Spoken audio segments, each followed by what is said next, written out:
Hey, long time no see, and full disclosure, this video is going to be quite a bit different than the videos I've already posted to this channel. I'll still be posting DIYs, and I thought about creating a new channel for these talky videos, but I'm much too small of a YouTuber to be spreading myself that thin. So, here we are. If this isn't your thing, don't worry. I'll go back and forth on style. If you are into this, then sit tight. This is going to be a deep dive. So anyway, let's get into it. I'm a miniature photographer and all-around miniature enthusiast, and as miniatures continue to have their time in the spotlight, I've found myself continuing to think about why. Why do we find miniature objects so engaging, so thrilling? A couple years ago, I found a miniature maker, and I'm going to put her name on screen because I know I'm not going to pronounce it correctly.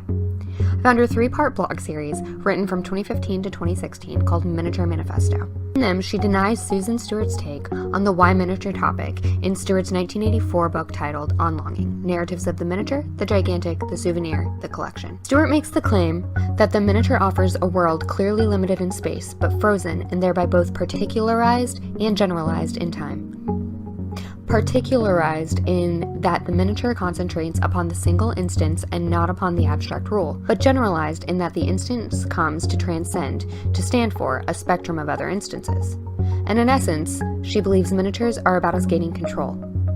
Louise, however, says, in reference to Stewart, basically her problem is that she sees miniatures as a metaphor or symbol, making them not important in and of themselves, but as demonstrations of some human anxiety for foible or unrelated action.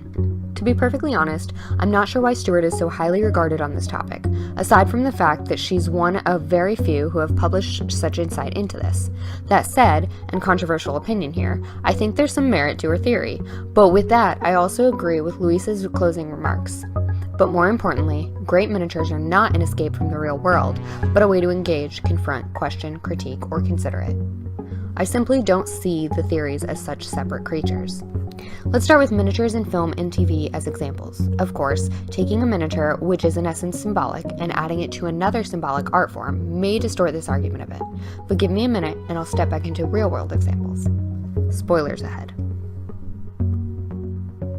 In the 2018 film Hereditary, the mother, Annie, a miniaturist, uses miniatures to work through her emotions. We see scenes of her ill mother, a preschool, her dead daughter. They are visceral and representative to the point of her destroying them because they cause too much pain. Charlie, the daughter, also makes miniatures in the form of whimsical dolls. And as Katie Blair points out in her article Elements of Control, these dolls and miniature scenes also serve as metaphor for the lack of control their creators have of their real lives, their fates preordained by demonic forces. In the 2018 HBO series Sharp Objects, based on the 2006 novel by Gillian Flynn, the youngest sister Emma has an overly ornate dollhouse replica of her real home. She dotes on the dollhouse incessantly and won't let anyone else touch it.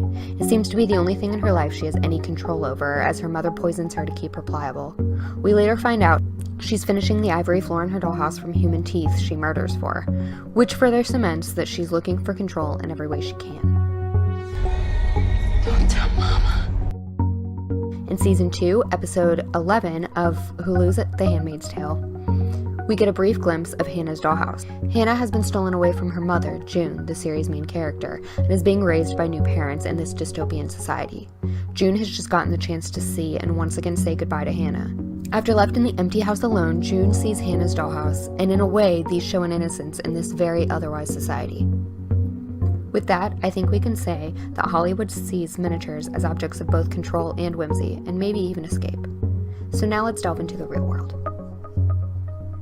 When looking into reading Susan Stewart's On Longing, I often saw that Gaston Bachelard's 1958 book, The Poetics of Space, would be more worth my time. So I read the miniature portion of that as well. Bachelard says both, the cleverer I am at miniaturizing the world, the better I possess it. But in doing this, it must be understood that values become condensed and enriched in miniature. And the tiny things we imagine simply take us back to childhood, to familiarity with toys and the reality of the toys. But the imagination deserves better than that. In point of fact, imagination in miniature is natural, imagination which appears at all ages in the daydreams of born dreamers. So okay, let's simplify that to say he believes miniatures are nostalgic, whimsical, and possession or control. In Frances Glessner Lee's Nutshell Studies of Unexplained Death, she uses detailed miniatures as teaching tools, representational of real crime scenes. Mark Hogenkamp, as explored in the documentary Marwen Call, and the upcoming film Welcome to Marwen, uses toys as a form of self-therapy, representations of himself and those around him. The Secret Life of the Lonely Doll by Jean Nathan, which explores the life and work of author and toy photographer Dare Wright, shows Dare's work as, again, self-portraiture, in which she explores her lonely life through her doll.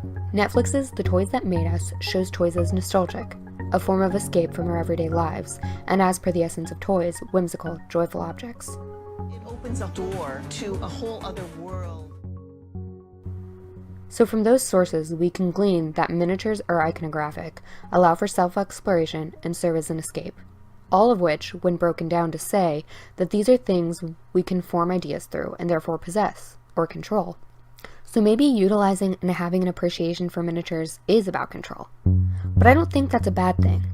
It doesn't mean that we're all desperately searching for control in our chaotic lives, but more that we've chosen a medium that is symbolic of the world around us, one we can fully mold to suit the ideas we have in our heads. But what are your thoughts?